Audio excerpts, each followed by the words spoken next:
Okay.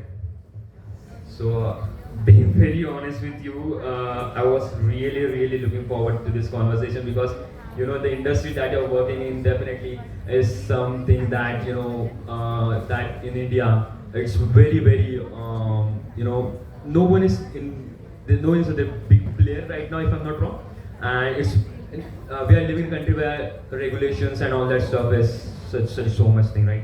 So I would really love to know what the Bombay Ham Company is all about and your journey before, so that they also get an idea about your journey and the Bombay Ham Company.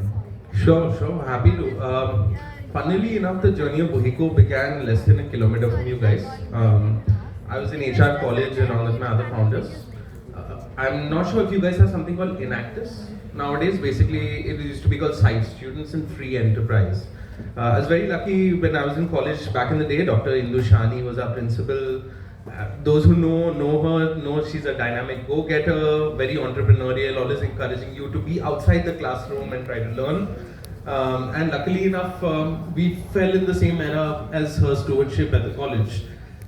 7 of us were amongst a larger group of folks in college, and we had actually run an interesting project called Project Chirag.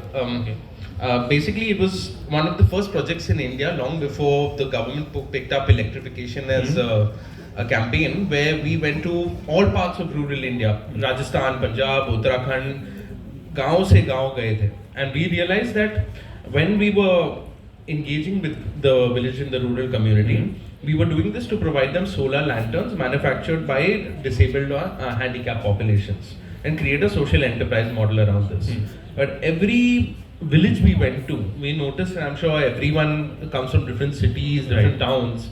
You'll see custom, culture, language, diet, everything changes every 100 kilometers. Like we have students here from Delhi, Rajasthan, all over India. I'm sure you look deeper, you'll find students from tier 2, tier 3 as well. Right.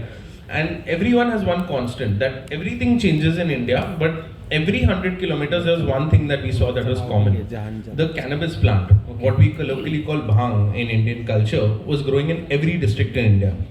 So we started wondering, okay, hold on, there are two uses for this. Either the villagers are taking the stock, making rassi out of it, tying their cattle, or they're using the seeds to make chutney to have and keep themselves warm in winter. And the rest of the use is all black market, all going into the illegal market. Then we started looking at what other countries are doing. Around the same time I visited Australia, my family lives in West Australia. And what people don't know about parts of Australia is many parts of it, there's huge problems of alcoholism, drug abuse, unemployment, lack of productivity, and small towns are closing shop very quickly. This was even when I was much younger. There was one town that was different. When I was touring with my uncle, it was a town called Margaret River. 10 kilometers this way, 10 kilometers that way, all towns were broke. This was the only town making money, living, surviving. And I asked them, what are you doing differently? They said, we grow two things. We grow grapes for wine. Today, Margaret River wine is actually world famous, available in Mumbai and rest of the world as well. And we grow hemp or cannabis for everything else. We make our shirts, our textiles out of this. We make our building material out of this. We make our medicines out of this, our food out of this. And that got me thinking, this is a town in Australia where this plant never grew for thousands of years, but they are able to rebuild the economy. We're sitting in a country of 1.2 billion people. 70% of all districts see the growth of the cannabis or bhang plant.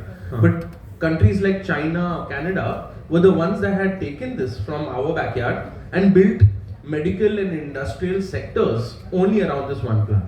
So it got us thinking that this is, again, a very common problem many people face in India as an entrepreneur, stigma. As with something as controversial as cannabis, naturally there is a stigma, so you have to kind of destigmatize it, make people unlearn what they think they knew and relearn it in a positive light, to say that what people thought was a threat to society can actually be an asset to society. So that's where our journey first began at Bohiko. We started as 7 founders. All of us noticed the same thing when we were in college, when we went to villages, saying, is this a theme? Is this a pattern? This plant keeps coming up. Is there something cosmic to it? We said, let's put it aside for now. We'll graduate out of college. All of us went and worked in different areas. I worked in another startup, set up another startup, and came back 2 years later saying, okay, 2 years it's been since we graduated. Nobody has done this. Meanwhile, China has built a multi-million dollar industry on textiles and food. Canada has started, California started, Australia started, Germany started. India is the only one lagging behind, which is a theme. Right, yeah. In most industries, we are always slow to touch, and it's okay, it's fine. But the point being that someone needed to really bell the cat. Someone had to tame such a beast. And we said, we're young entrepreneurs, it's a very clean slate. If there's someone going to try, who's fearless enough, who has nothing to lose, it's us. And if we don't do it, someone else will do it. And if they do it, they may not do it right. So when we started, we said, look, there are two ways you can build an idea like this. You either do it right or you do it fast. But you can't do it both. Right means it will take as much time as it takes. It can take 1 day, it can take 1 year, it can take 10 years. It's okay. I'm committed to the journey. But when we started, the first question we even asked ourselves is it even legal to be in this business? Naturally, it comes with a lot of preconceived notions, a lot of, as I mentioned, stigma attached to it. So, log kya kahenge, samaj kya kahega, sarkar kya kahega, all of that common themes and patterns in life. But the most important thing was, the first action we took was starting to work with the government. Our first meeting, I remember, we had written, I think, 62 times to a senior bureaucrat, additional secretary, senior IAS level officer, who's in charge of India's NDPS Act. Okay. I'm sure everyone would have heard of the NDPS Act and the Narcotic Act of India, and it's been on the media for a couple of years for a variety of reasons. But imagine having to reach a regulator like that as a 21-year-old, and you have no history. And we are very fortunate enough that the bureaucrats in the government system in India, contrary to what a lot of people think, is actually very supportive. They welcomed us. Yeah, no, I mean, it's great. Our first, can you imagine, we are two 22-year-olds. Our first meeting is the government, and we explain to them, this is your act, this is your policy, this is what you can do, this is what you can't do. Can we work together? Industry, government. Okay. And the first question they ask, as always, is how old are you guys? So, that's where the conversation starts. But 6 months later, we had the central government along with state government, regulators, bureaucrats from health, Ayurveda, textiles, a whole host of ministries that were meeting to discuss only about how we can do this. It wasn't if anymore, it was when and how. Because we are a textile economy. We are a food, vegetarian protein consuming predominant country. Of course, non-vegetarian, we do have good prevalence. We are an ancient herbal medicine economy. So this ticked every single strategic bucket in the mind of a government regulator. The question is, how do you tame it? Because with something like cannabis, it's like, think of it like this. In the cat family, you have a domestic cat and you have a tiger. You can't tame both of them, right? Right. The domestic cat much easier said than done, but the tiger, no way, no how. In the mind of the government, something like cannabis was a tiger. Yeah. How do you flip the switch to make it such a way that this is an easy domestic cat, easily kept at home, easily primed, and you are able to harness value out of it. So that was, I would say, at the tipping point for us. But I mean, it's been 13 years, we've been through a whole journey. Now, I mean, regulators are not our biggest challenge anymore, touch wood. Our biggest challenge is the winning the minds of patients, doctors, where we do clinical trials with institutes like Tata Memorial, Jahangir Hospital, the National Institute of Ayurveda. We have thousands of doctors writing our medicines across the country, oncologists, anesthesiologists. We moved from an office that I would say would be a quarter of this stage to now an office and only 7 founders. So our board there used to be a joke, you have to do your board meeting, you just turn your chair and your board meeting starts. So that's where our roots really began from. But today we're a team of 60 to 70 of us all across India. We operate through our websites, through our offline clinics, through doctors' networks. We have a textile, cosmetics, food, health, wellness, and biomaterials function. But you have to start from somewhere, and sometimes you have to think of something that is so ridiculous an idea for it to start making sense tomorrow morning. So maybe that's a good starting point. Yeah, it should make sense to you, and then definitely the audience will make sense. The consumer base will make sense out of it. Right? Exactly. Yeah. I also really want to know is, like, as you mentioned that authorities was not much of a hectic for you at very start. For a couple of months it was, but after that it was very smooth with them. Yeah. But as you mentioned, also stigma. In India is more of a sanskari country. we brand ourselves as that, but I don't know if it's true or not. But we brand it up in a way that in many families it's not recommended to have something like that, right? But it has some medical benefits, and to make sure that they also know that it has a medical benefits and all that stuff. At very starting, how much was it difficult for you guys to make sure that no, this is medically proven, this is legal in India, and there will be no harmful effects if you consume them? See, that's a good question, Neeraj. When we started, right, we started only with the textile side of things in the first few years, because the logic was that if we start with something like medicine, it can get a bit too tricky, a bit too fast for India, and you need Indian consumers to mature and adapt. So let's start with the least risky part of this. We began with apparel and textiles. In fact, during when we were a small company, we used to exhibit at farmers markets, Little Flea and all of these small flea markets. And one common question people used to have is to come and smell the shirt and say, if I smell the shirt, will I get high?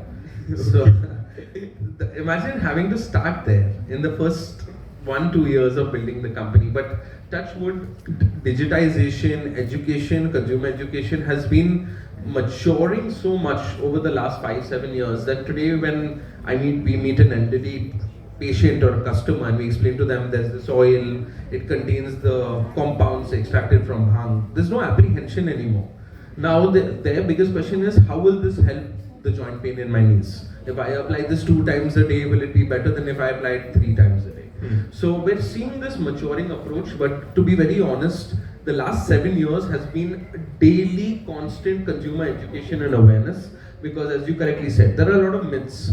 Is this addictive? Will I get high? Can this be abused? Can I give this to my elderly parent? Can I give this to my wife? If I use this way, will there be problems? If I use it with this medication, will there be problems? And to be honest, when we started, we realized these will always be issues. So we started building an ecosystem where, for example, when a patient connects with us and they want to purchase a medicine under prescription, they connect with us doctors first. So we have MD Ayurveda doctors, modern medicine doctors. They speak to them, they understand what is the issue that they face, because today the question isn't about cannabis or will it get me high anymore. The question is, what will help my pain, what will help my sleep, what will help my anxiety.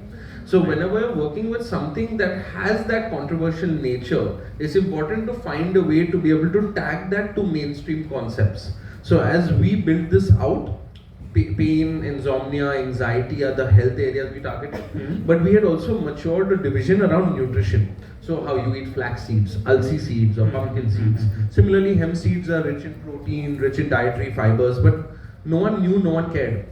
So how do you get them to pay attention? You have to go to the people, you can't expect the people to come to you. Right. Now, it's easier said than done because we live in an online, digital first space, right? But I remember the first year we had, second year we started Boeco, we had done a farmer's market in Mahim.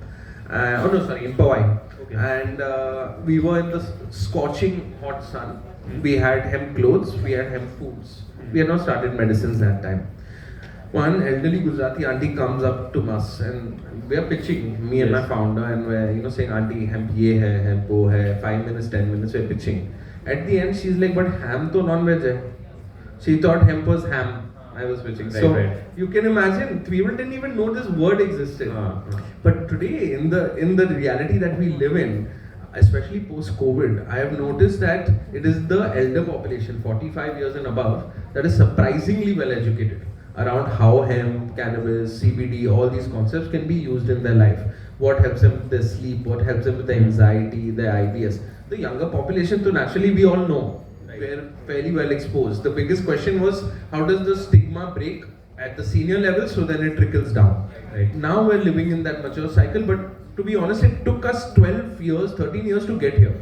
So it didn't happen in year 3, year 4. We've had so many chance encounters where, even till today, you give a patient a topical roll-on to manage period pain. They will try and eat it if you don't educate them. So if that is the level you have to work with, it's not a cosmetic that any brand has, or it's not a food product that any brand has, or an Ayurvedic tail that you can buy from Dabur and Vaidyanath. No, this is something a bit different. And the good part is, I guess, Neeraj, we live in a world where people want different, but they want to be educated on how it's different and how it adds value compared to what already exists. That is the key to any future entrepreneurs.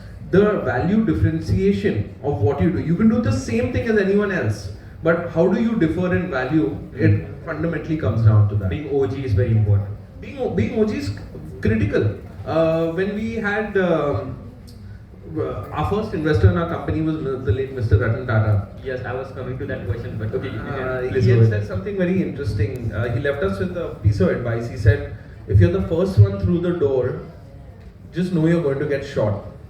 Yes. So make sure you have your Kevlar on. Okay. That basically means if you're going to start a category, you're going to start an industry, you are going to bear the bullets and all the risks and all the challenges and all the problems. Okay. But once those are clear, 10 guys will follow you through that door. Okay. So make sure when you're walking through that door as an entrepreneur with a unique idea, first of its kind, you have enough safety and protection on you. Safety and protection means the right team, the right process, the right strategy, the right innovation cycle, the right products, the right customer happiness. When you start building this bit by bit internally, you can have 1,000 multinationals trying the same thing as you, but they can't do it half as good as you do. So that becomes a very, very critical part of defining how you value differentiate as well. Right. So I was coming to the question, but you have mentioned that, but just I want to do more highlight on that particular stuff. Sure. How Ratan Tata and the Birmingham company came together. What was the story behind it? I mean, it was a planned ambush. Very honestly, we had known that Mr. Tata was. We were fortunate enough. We were part of groups like the X Prize, which is the Google X Prize link. They had an event back in 2015 in Bombay at what used to be the Blue Frog. I think now is Toit in Parel. Okay. Mr. Tata was attending, and he's quite famous for not having any entourage, any security. He used to be just running solo wherever he went. Yeah, extremely humble, very approachable. Now, naturally, he's Mr. Tata, so he's got everyone's attention. He's sitting front row of the thing. I'm sitting at the back. Who am I? I'm a random no-name entrepreneur in his eyes, right? There's a moment he goes to the washroom and look at my founders, and they said, now's the time. You're not going to get a moment otherwise. Great place. You heard of elevator pitches? Let me evolve that into a washroom pitch. So I followed him in. Anyway, I had to go finish whatever, and luckily enough, I'm Parsi, so I used that connection saying I'm Parsi, I'm an entrepreneur working in agriculture, working with hemp. He knew what hemp was. Immediately I saw it sparkle in the eye, and he said, okay, this is interesting, let's talk. He gave me his card and he said, get in touch with my office. Every day for 8.5 months, I called his assistant for a meeting. Now his assistant and I are very good friends. Okay. But every day for 8.5 months, she used to recognize my voice, recognize who was ringing at what time. Finally, after 8.5 months, I got a meeting, and everyone had told us that the first meeting with Mr. Ratan, this was the time when he used to be cutting checks for angel investments. A lot of people told me you won't meet him. The first time you won't meet him, you'll meet a gentleman called Mr. Venkat, who was his right-hand man in the Tata Group and Tata Trust. So we prepared and prepped ourselves for that, saying, okay, probably won't meet him. Let's see, maybe luck's on our side. 3 of us, 7 founders, go for the first meeting. We're sitting in the living room of his office, and I kid you not, the first thing I see, there is a dog sleeping comfortably right in the middle of the living room. Most inopportune space that everyone has to walk over the dog to go, but no. Dog is comfortable there. We peep into his cabin and it's just Mr. Tata. Okay. So for the first time in my life, we're sitting across and it's just 3 of us and him for 4 hours. Just talking about him, just talking about entrepreneurship, what to build, and then he asked, what do you like from me? So along with investments, he had also backed us by connecting us with Tata Memorial Hospital. We have about 5 trials in areas like breast cancer, pancreatic cancer, lung and GI, even ongoing 7-8 years to today. He also helped fund through the Tata Trust some of our work involving creating genetics of hemp so that farmers can grow it to get standard yields, because he realized that was a big gap. And from that time to, I would say, 6 months before he passed, every year for a couple of times a year, we used to meet him, run him through the ideas. He used to open his entire Rolodex, his entire idea bank, and he was just full of dynamism. He knew things about hemp that we didn't know. Okay. Sitting on entrepreneurs. He said, "Did you know in China they're using it this way?" I said, "How do you know that?" You know, like, but an amazing sense of humor, super humble, Yes. and he never made you feel like he was Mr. Ratan Tata. Yeah. That's what I guess was the special part about him. You knew what the aura was, but it wasn't artificially constructed. It just came with the man and the repute he brought, Yes. and his vision to know what works next. Because he knew hemp would work 10 years before it worked. Right. And here we are. We're actually sitting where it's in the mainstream and it's legitimized. So it was always a great experience with him. He had a great sense of humor. Once we had given him seeds to eat in the middle of meeting, and he starts joking, saying, "Oh, I'm feeling high," you know, right? Out of that. So, but we fondly still recall him. He a lot of the vision and values system that he gave us. He always said that, look, whenever you're building, build for your users, your consumers, your patients. Don't build for yourselves. Your benefit as an entrepreneur will come with time. But if you build, that will come when you build something strong that people Yes. value. Yes. When they wake up, they think about you. When they go to sleep, they think about you. That is how you start establishing yourself firmly in the mind. And I think we still firmly imbibe that. Yes, good. Ratan Tata has played a, I think, very crucial role in many of entrepreneurs, and without him, the Indian startup system, I don't think it won't be the same as, like, he has been amazing person for all of us, right? And also, a few days back, you guys completed 13 years. You know, complete 13 years. You have 7 co-founders. It's a big team at the top level, and being very honest, there are always an ego clash and all that stuff in friendship also. How do you guys tackle those things? They never stop. Remember, clashes in life whenever you have founders and founding teams. It could be a founding team of 2, it could be a founding team of 7, like us. You will always have points of disagreement.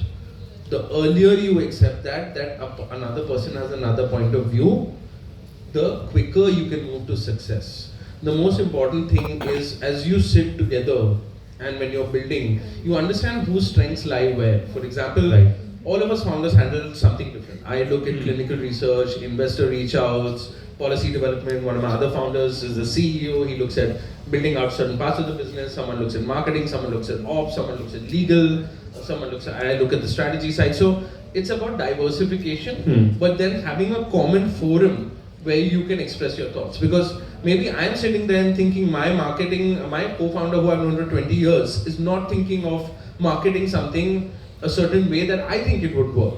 Yes. You need to be able to communicate that. If you don't communicate, resentment builds. When resentment builds, in the long term, these types of relationships suffer and they start wilting away. And this is something we've seen with many founding groups as well. So it's important and it's healthy to have disagreements, to have dissonance with each other, because you can see eye to eye on building the common goal of a company. But in the common goal, there are 100 micro goals. You will never be able to see eye to eye on all of them. Yes. And the earlier you accept that fact, the better it is for you. Focus on what you are good at, contribute in channels where someone else is better, because they need to hear your fresh perspective.